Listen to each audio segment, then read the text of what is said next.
When you're starting out as an online entrepreneur, you wear all the hats, right? You learn all the tools, you figure out the strategies, and basically you just do all the things. But as it piles up, it can start to feel majorly overwhelming. There are too many moving pieces, too many tasks on the to-do list, and you may even start to get that burnout. Usually what happens next is you hire your first VA. But let me tell you, that can be a big mistake. Do you know what actually should come first? Creating systems. A system is a process you develop and use in your business for every single repeatable task, and they can be game changers. Often, once we've implemented effective systems, we may still need to hire a new team member, but we can save so much money by not needing them for as many hours, and the training and onboarding process can be so much easier. On today's episode, we have a systems expert, Tasha Booth, coming in to talk to us about how we can create the right systems in our business, some best practices, and some hot tips and hacks we can use to start working smarter. That is all coming up on today's episode of the Passive Project Podcast.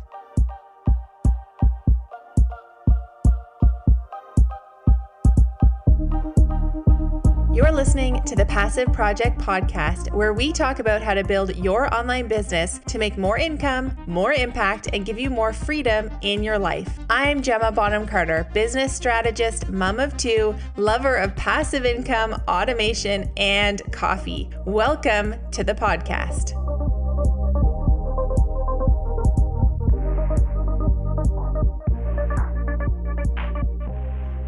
All right, everybody. I am really excited about today's guest. Today, we've got Tasha Booth on the podcast. Welcome, Tasha, to the show. Thank you so much for having me. I can't wait to dive in with you. Yeah, I'm so excited. So for Tasha, for those who aren't familiar with you and your business, can you let everybody know kind of like what it is you do and who you serve and how you help them? Absolutely. So I am the CEO and founder of the Launch Guild.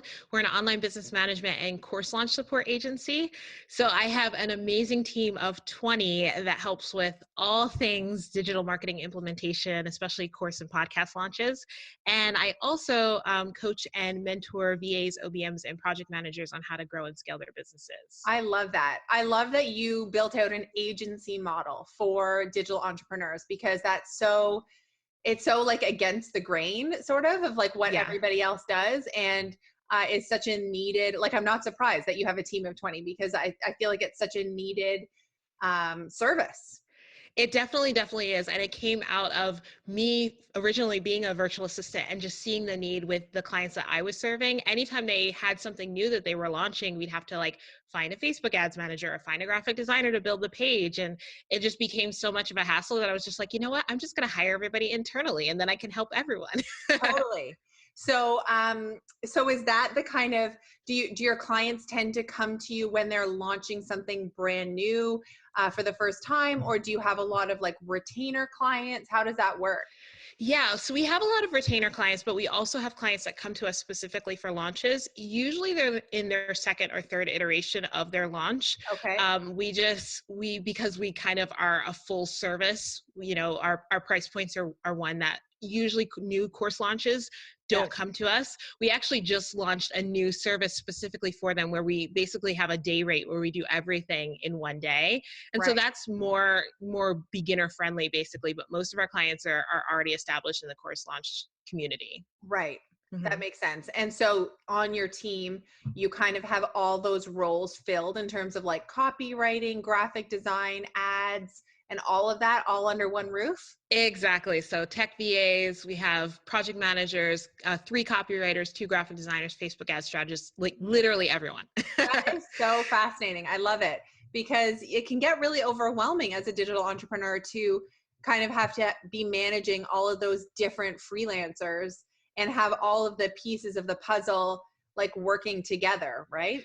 Exactly. And I mean, for most people that are launching courses, doing the project management and also managing all the people, that's not their zone of genius. And that's totally okay. But once you realize like, oh, this isn't my zone of genius, let me give this up to somebody whose zone of genius it is, then you can really show up in all your glory during your launch as, you know, the visionary and the person you're supposed to be. Absolutely. I love that. So how did, Tasha, how did that part of your business come to be? Like, how did you get started in entrepreneurship? So I feel like I've been an entrepreneur for like ever. Yeah, I think that's like all I know everybody's entrepreneurs can story. relate to that. Yeah, my degree is actually in musical theater, so Okay. I roundabout way, but I had a blog called The Frugal Fit Girl. Don't have it anymore, but it was all about frugal, healthy living. And I actually launched my first course all about couponing and how to coupon in like a healthy way and I find love like, that. yeah. So I just got really into the world of blogging and saw a need for virtual assistants. And I was like, want to earn some money for, for student loan pay down and all that stuff. And really, it quickly just snowballed really, really fast to the point of where, like 5 months in, I left my full-time job Amazing. and went all in. And soon after that, just saw the need for, for a bigger team and for people who were experts at what they did so that I could be an expert at what I do. So yeah, Yeah. that's how it started. Wow, that's amazing. And so how long did you like did you sell that course for very long, or did the VA stuff kind of like take over quite quickly? I didn't sell the course for very long. I was telling the story the other day and I was like, I did all the things that like I now tell our clients Yeah, not to do. totally. Like I went in, I did like one webinar, like 6 people bought it, and I was like, okay, guess that's it. And like never relaunched it again. That's hilarious. I love Yeah, but yeah, now I tell people, all the right things to do that. Totally. now. It's funny, I also come from a blogging background, and it's funny how um you don't really realize like what a good education that's going to be for when you get more into this kind of world of like B2B type stuff. Right. When you come from like a background of blogging and content marketing and all that kind of thing, it actually like sets you up really well to really understand how all of this can kind of work. It totally does. And I think, especially in terms of the tech, like I was just able to dive in and be like, oh, I don't know maybe the specific platform, but I know one similar to it, and just be able to learn it really quickly. For sure. I felt Hmm. that way too. And like I feel like a bit of a dinosaur in terms of blogging. Like I started in 2010. It feels like such a long time ago. And but it was like you had to learn how to like code stuff on WordPress back then. Like Yes. there were no like ready to go themes or like Squarespace making it all easy. Like I was like in the back end of that figuring out the tech. And to your point, like that really helped me. It served me well now because I can now, you know, uh, get new software tools and figure them out like pretty easily and not have this like giant barrier of tech. Exactly. Yeah. Exactly. Yeah. Okay, I love that. Okay, so let's dive into one of your zones of genius, which is obviously you're like a project management extraordinaire, but you are also very like systems oriented, which I love. I am all about this too. So can you just speak to if somebody's listening and they're like, well, what do you mean systems? Like, what does that even mean? Mhm. Can you explain that? Yes. So I think, especially with your audience, like one of the things we all want to do is be able to work less and have our businesses still run, right? Uh-huh. So, exactly. So systems are a way to create processes that are repeatable so that you don't necessarily have to be the person doing it. Either we automate the system or we take it out and put it into the hands of somebody like a virtual assistant who can replicate the same process over and over again. Right. Yeah, I love that. So in terms of like we'll talk in a minute about what we might use a system for, but Mhm. in terms of developing a system, basically you're looking at any of those tasks that you're doing in in managing your business that are repeated. And if they are repeated, in all likelihood, you can develop a system around them. Is that right? Correct. Absolutely. I always tell people to start with a time inventory and look at what you're consistently doing and how you're consistently spending your time. And then just circle all the things that are just like, you know what, anybody can do this. Like if I create a system, if I nail down the actual process, if I create a video, somebody else can do the exact same thing. Totally. Not only can somebody else do it, but I think sometimes the other thing that that exercise can allow you to do is really highlight your inefficiencies and be like, okay, well, that actually took me so much more time than I thought it was taking me. and I could probably be doing that in a much more effective kind of way. Exactly. Yeah. Exactly. I feel like that's probably a lot of people will be nodding their heads thinking about like what they do for Instagram would be like my guess, right? Of like Yes. creating graphics and like thinking about your content and spending time doing, on the platform. And it can just suck up so much time to just have an Instagram presence that may not actually be moving the needle forward in your business, given the amount of time you're dedicating to it. Exactly. So like Instagram, for example, when you actually develop like templates for things and content buckets and those sorts of systems around it, that opens it up that like people won't realize. I think people think that people are going to notice it like, oh, if I have templates, or if I have a Right. content bucket and I'm doing, a testimonial every Tuesday, people are going to notice. People don't notice. Like Yeah. it's beautiful, but on the back end, it's so much easier. Right. So let's talk about that for a second, because Instagram was going to be one of the things that I wanted to talk about, like what a system could look like. So can you explain, for instance, what like a content bucket means? Sure, sure.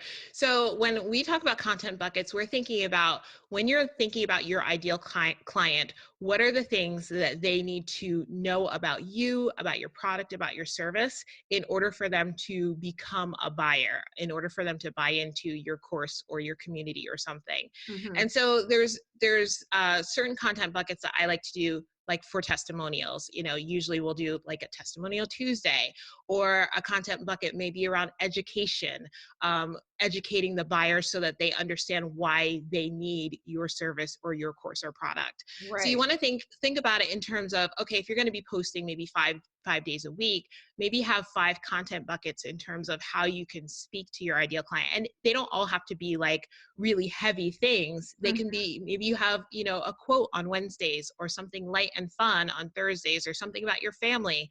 But if you put them into content buckets first and think in terms of like, okay, having 5 core content buckets, then it's easier to create content for each one of those buckets. So if I'm thinking every Tuesday I'm going to have a testimonial, I can go in and look at all the testimonials I have from my clients and have 12 weeks of Tuesdays already there, right? And then I Yeah. just create a graphic template for those, and boom, that's my content for Tuesdays. And when you're talking about that, it could be like a feed post or a story post, right? It could be both. Yeah, absolutely. Absolutely. And a lot of times what I'll do is I'll start it as a feed post and then I'll share it to stories and then maybe have a talking head story about it, for 15 seconds or 30 seconds Sure. that talks a little bit more about dives a little bit deeper into that experience with that client or that, Right. student. Right. Yeah, I know. Yeah. I like that a lot. So if people are sitting there thinking, okay, well, what could my content buckets be? Things like testimonials, an education piece. That could be something like also agitating pain points for people, Hmm. right? It doesn't always have to be like how-to stuff. It can just be, um, yeah, like that more, like almost like polarizing content, maybe, or like Right. taking a stand for something. And then, yeah, to your point, like working in the personal stuff too, right? Like pictures of you and your family, or if Hmm. you like to travel, or if you like going to Target, or like whatever those things are that you can kind of integrate into your brand, that can be a content bucket in and of itself. Exactly. Yeah, Exactly. so cool. The other thing I like about that is that not only does it sort of help you get your thoughts organized, but it also takes away that like, oh, what am I going to post on Instagram today? And like that feeling of overwhelm of not knowing what you're going to talk about. And then also being able to batch it ahead of time. So like if you don't want to have to worry about Instagram for a month, you could do a giant batching day sticking with your content buckets. Exactly, exactly. And what I do with a lot of the women that I work with, the OBMs and the VAs, is we sit down and we have co-working times twice a month. And because they have their content buckets, it's like, okay, I already know my themes for everything. Then they take about 30 minutes to just like brain dump in terms of, types of content or actual pieces of content. They can get definitely a month worth of content out there in like 2 hours, Yeah, just by doing it that way. that's amazing. And like Mhm. what an incredible sense of relief. Yes, Yeah, exactly. cool. Okay, so that's Instagram. Can we talk a little bit about email? Like what are some systems type thinking that people can use when it comes to email, maybe both in terms of like email marketing, but also just your email inbox? Yes. So I know that email inboxes are huge giants for so many people. Yeah. The other day, I've got my hand up, like my I know.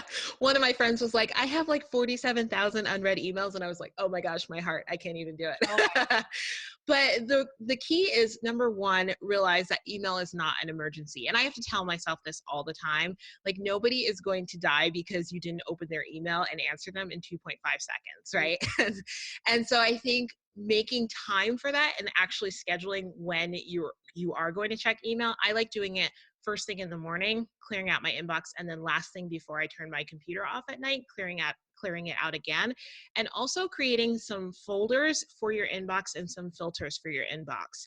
So okay. not everything really needs to be in your primary inbox. And if you can get all of the junk, all the promotional stuff out to another inbox that maybe you don't check every day, maybe you check that like 2 times a week, right? So that the majority of what's really important is right in front of you. I know that we set up a ton of folders so that things automatically filter to those different folders for my own inbox, and it really started clearing things out. So this is really easy to do in like Gmail. I don't know that it's as easy to do in a lot of other programs, Can you give us but an example of like what are some of the folders that you have in yeah. your inbox? Yeah, absolutely. So invoices are one of my Ah, folders. So anytime one of my team members sends me an invoice, or I have an invoice for like Kartra, I use Kartra for my courses. So anytime that Kartra invoice comes, it automatically tags it as the invoice folder, and it automatically goes there. got So it. So that's, you yeah, know you can go into that folder and just pay your yeah. invoices in one fell swoop. Exactly. And I know that it has a place. It just doesn't, the place doesn't have to be right in front of my face all the Yeah, time. that's super interesting. Yeah, yeah. So definitely though, that's kind of how I've managed it, that it's not as overwhelming. That's also what we do for our clients too. We just make sure that like the first thing that we're doing is creating folders and creating a space for everything. The important thing when you're creating a system is, okay, what are the buckets? And just like the content buckets we're talking about, like what are the buckets of the types of emails that you're consistently getting? Those are probably the first folders that you want to create, and the first filing systems that you're going to create in your inbox. Right. Mhm. Okay, I love that. And then you zero out your email, your primary inbox every day. Not 100% zero, Okay. but Now we're really getting into I it. know I probably got, because like, you always have like the ones that you star and you're like, oh, I need to respond to that. I know. Do you know what Yeah. I do? This is so bad. I probably shouldn't even tell you this. But I'll like go and read it, and then I'll go and I'll mark it as unread. So it like goes back to being like something I need to deal with, because I was actually finding I would star it, but then it would disappear Yes. if Yeah. my starred ones weren't at the top, you know? And I don't want to even think about the things that I like forgot about because I started it, never went back to it. I know. No, you definitely have to figure out like, and that's another thing with the system. Like, I don't think that that's a bad thing, because you figured out what works for you and what works for your brain and your strategy, right? Right. And so creating a system is really figuring out, okay, what is my preference? And now I'm going to take that preference and make it a policy. Like, Right. that's what you want to do with your system. Right. I like that. Mhm. And then the other thing with Gmail, do you use their canned responses thing? I 1,000% use their canned responses. Okay. So we use canned responses for a number of things. The other thing I wanted to say was like, make sure that not everything is coming into your primary inbox. So I have a Tasha at inbox, but I also have a support at inbox, right? And the Right. support at one is the one where all of like the course questions go to and everything. So then that either you can delegate to a team member if you have a team member, Yeah. or that's another one where like you can check it maybe twice or 3 times a week instead of it having to be an emergency type of thing. Right. Yeah, so with that support at inbox is a great place to have canned responses, because of the fact that you probably have people emailing you in asking the same types of questions, like, Yeah. where, how do I change my credit card, how do I find my password, all of That's those right. things. So instead of creating a new response every single time, if you just have something on hand where you can copy and paste it, well, basically you don't even have to copy and paste. You can create the canned email in Gmail and just have it there. It Yes. makes it so much easier, and it's consistency on your part so that you don't have to consistently think about it and hold space in your brain for like, oh, did I remember to tell them all the pieces of how to do this thing? Right. So that was really helpful. So when we, like, let's say we hire somebody to, let's say that our first hire is like a VA to really help us with inbox management. Because I think that's, correct me if I'm wrong, but is that often what people will hire out as their first thing? Yes, that and social media, a And thousand social percent. media. Mm-hmm. So when you're hiring a VA for the first time and it's for email inbox management, really what would be super beneficial is to have implemented those systems first so that you're bringing somebody on and they don't need to go and create all of those things. You've done those things. You've created the folders and the filters and the canned responses. And then you just have to delegate that over to that new person. Exactly. So that would be best case scenario. But I will tell you that 99% of the time, that is not the situation that we like walk into. Okay. Because of the fact that most visionaries, most people that are CEOs of their business and that are the face of their business, that's not their zone of genius, right? Yeah. And so if you at least have thought about what are the folders that you know you're going to need, that's a great place to start. Just even just thinking about it and being able to have a conversation with your VA and say, okay, I haven't created this system yet, but here's what I see as the outline of what the system could be. Most VAs like that you're going to hire are already going to have done inbox management. So they're going to know how to do the system really well anyway. And so Right. it's not something that you necessarily have to have fully built out. It's just a matter of like understanding what questions they're probably going to need you to answer. Right. Okay, that makes sense. Now, for social media, what does we've talked about Instagram. So I Mhm. guess the same thing applies. Let's say we have a Facebook page and maybe a Facebook group or something like that for our Mhm. business. Does the same sort of thing apply of like creating content buckets and then do you, in terms of systems for social media, do you use software tools to help you kind of manage that for your clients? Yeah. So for Instagram, I love Planoly. I think Mhm. it's super duper great. It's got great analytics. It's 100% great. And they have a free plan that you can get started with and then upgrade from there. So that's a really great one for Instagram. For Facebook, we actually used the Facebook native scheduler inside of Facebook, and now it's like Creator Studio and stuff too. Okay. Same thing with groups. So we go in, we figure out what our content is actually going to be. We batch for an entire month at a time for ourselves as well as our clients. And so we always know like what our content's going to be for that entire month. And we go in and schedule everything in one fell swoop for the entire month, because then the awesome thing is like you don't have to think about it again for Yeah. like another 3 weeks, right? Yeah. Which is always fun. Yeah. And so you just use the Facebook native scheduler. That's in Yeah. so and is that because Facebook prefers that or why is that? Yeah, great question. So, Facebook, for a while, I was hearing that they preferred that. And so we kind of just stuck with that. We have used like Buffer in the past, we've used Smarter Queue in the past, and still do with some of our clients and everything. But I've never found it to be super difficult just to like schedule it in the native scheduler, which is why we just stuck with it. And we were like, even though Facebook says all the other schedulers are fine now, like, why fix something that's not broken? Agreed. Yeah. So, but will you repurpose some posts sometimes? Yes. And a lot of times if we're repurposing some of the posts, then we'll put it in something like Smarter Queue where it can recycle itself. Okay. But if we're not doing as much repurposing, then we'll just use the native scheduler. A Okay. lot of times even when we are repurposing content, we're still like changing up pictures or something like that. You just want to like figure out a way to kind of keep it fresh, Yeah. and make it feel like it's new, even if it's the exact same copy.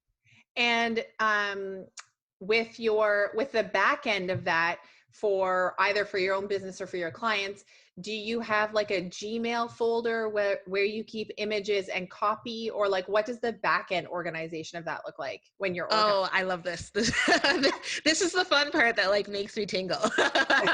so, so we love Google Drive for all things content, right? And so a lot of times what we do internally and both for our clients is we have a folder that has all of our stock photos in it. And then I'll have it broken down by like, photos, either photos that the client has actually had taken professionally. So like their brand photography, as well as like paid for or purchased stock photos and everything. And then what we do is actually have just a Google document that we send the client that will have several sections, one with the picture, and then also, what the suggested caption is, the goal of the actual post, all of those pieces, so that they can fully see what the actual strategic plan is in terms of their content. That is really interesting. So it's like, it means that each piece of content that you're putting out is very purposeful. Exactly, exactly. And one of the things that we really look at is the month before. We like to see, okay, what's coming up? Do they have a launch coming up? Do they have a new opt-in coming up? Did their course just go evergreen and now they really want to promote it and that be the new thing? Do they have a podcast? All of those pieces, you want to look at kind of the month before and then lay it out in terms of what do we need to be strategic about in what our call to action is and everything. Right. It Yeah. sounds like a lot of work, but actually you're saying that you just batch it all in one day. Yeah. And it does sound like a lot of work, but when you have those content buckets, so for example, my podcast goes live every Thursday, right? So I know that every single Thursday, my posts are going to be about the new podcast episode. Sure. So if you have things like that already planned, then really you're just filling the holes in terms of like the new stuff that you need. Right. I love it. So, when I have another question about like, okay, so we talked about like what these systems can look like when you're bringing a staff member on to help you with these things. Like if you've reached that level of your business that you're ready to hire out and bring on a team member, whether it's an agency like yourself or just a VA for 5 hours a week or something like that. Are there things that you can do as the visionary entrepreneur, like the founder, to set up the back end so that things operate more smoothly? Yes, yes. So what I often see is that when people don't prepare for their team member, it kind of falls apart because that's when they feel overwhelmed and they're like, well, this feels heavier rather than lighter. So the minute you can prepare, or the as much as you can prepare, it's just going to make it easier for you and for that team member.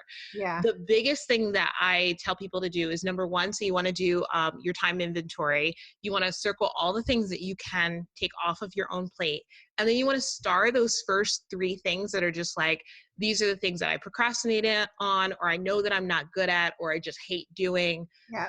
Like that's why inbox management, social media management, usually at the top of the list. Right. Those Right? are the people those are the things that people want to hand off right Exactly. away. Yeah, right away. So once you have those things, then the next thing that you need to do is just document what process you're already doing with those things. So the next time you go to schedule your social media or to check your inbox, use Loom to record yourself doing that actual process. And then from there, your team member can easily go and actually create the written SOP, the standard operating procedure of the step-by-step with just that video. So you don't have to do the whole thing. You don't have to create the whole written SOP and take that time. They can do that, but just create some kind of documentation so that they have somewhere to start. Right. Okay, I'm going to recap that for anybody who's Yeah. like, Tasha was talking fast and I didn't Sorry. I didn't get that. So for those of you who are like, SOP what? So an SOP is a standardized operating procedure. And basically what that does is it gives you the step-by-step instructions of how to carry out that task. And the idea of creating an SOP is that then if you have created those for all of the tasks and systems in your business, then when you bring a team member on, they don't need to come to you asking the question all the time. They can just refer back to those instructions. It's kind of like writing a how-to tutorial for all the bits and bobs that you do. But to Tasha's point, if you don't have the time or don't want to go and create all those SOPs yourself, you can just record the video of you doing the thing using Loom, using QuickTime, using whatever it is that you want to use. And then somebody can follow that video and actually create the written instructions, right? Exactly. Okay. Yeah, I know that for us, when we created our client onboarding SOP, it was about 12 hours of intense like creation of it because there's so many steps to it. And I know that most people aren't going to want to put that kind of time into it, which is totally fine, but just start with something documented that your VA can go off of. Yeah. Mm-hmm. Even simple things like I know for us, the back end of our system, um, we have a membership. And so if Mm-hmm. somebody cancels their membership, it actually isn't automated for the member to be removed from like the member dashboard in the Facebook group. So that's like a really simple thing, but that's an SOP, right? Like a Right. cancellation comes in and here are like the 4 steps that we need to take to just like close out that person's account essentially. Exactly. Yeah. Exactly. Okay, I love that. And the more that we can create systems and processes like that in our business, really the more time it frees up. Like I think we all start businesses sure to like earn revenue and, you know, build our dream lives and all of that, but it's also just to like do the creative work that we felt called to do. And the more that we get stuck in our email inboxes or planning out Instagram or whatever it might be, the less like the further away from we are from the work that we really want to be doing. And so I really believe in the value of systems like these and automation and all of that kind of thing. And I actually, although of course I totally think that like you delegate and bring on team members, and like we have a team here at GemmaBonham-Carter.com, but a lot of the times the systems and the automation and the tools that are available mean that you may not need as big of a team as you think you do, because a lot of the times these things can be pretty automated. Right. Absolutely. Yeah. Okay, I love that, Tasha. This has been like a really, really good episode. So I know you have a very juicy freebie that everybody needs to know about. So can you tell them what it is and where they can find it? Yes. So we have a freebie called the 6 Pillars of a Successful Course Launch Project Plan. And this is basically the foundation of how we start every single project plan, be it in Trello or Asana or ClickUp or wherever you want your project plan to go for your course launch. So I think one of the things that gets really overwhelming for a lot of course creators is all the little things that you need to do. So Uh-huh. basically, this is just a walkthrough of all the little things that you need to think about and how to kind of start those sections in your project plan. So you can go to thelaunchguild.com/forward slash 6 pillars and get that there. Six Okay. pillars. Mm-hmm. And then if people who are listening want more information on your agency and your services, where should they go to get more info on that? So thelaunchguild.com is a Okay. great place to go. Yeah. Okay. And I think I asked this at the top of the episode, but you do offer one-off services in addition to like ongoing client work. Absolutely. Yes. Yep. Okay. I think I'm going to go check it out after. Thank you. So everybody head on over there to learn more about Tasha and her agency and grab that freebie. It sounds amazing. This is a really good episode, Tasha. I think a lot of people are going to feel like inspired to go and really look at how they're spending their hours as an entrepreneur. So whether you have an hour a night to work on your business, or you have 6 hours a day, or you have weekends, or whatever that looks like for you as an online entrepreneur, there's usually always like inefficiencies that we can find and eliminate, right? And make our businesses like work better and work smarter so that we don't have to necessarily work harder. Definitely. Awesome. Thank you so much for having me. It was so fun. Yay. Thanks, Tasha. See you soon. See ya. Oh, wasn't that such a good episode? I loved sitting down with that, having that conversation with Tasha.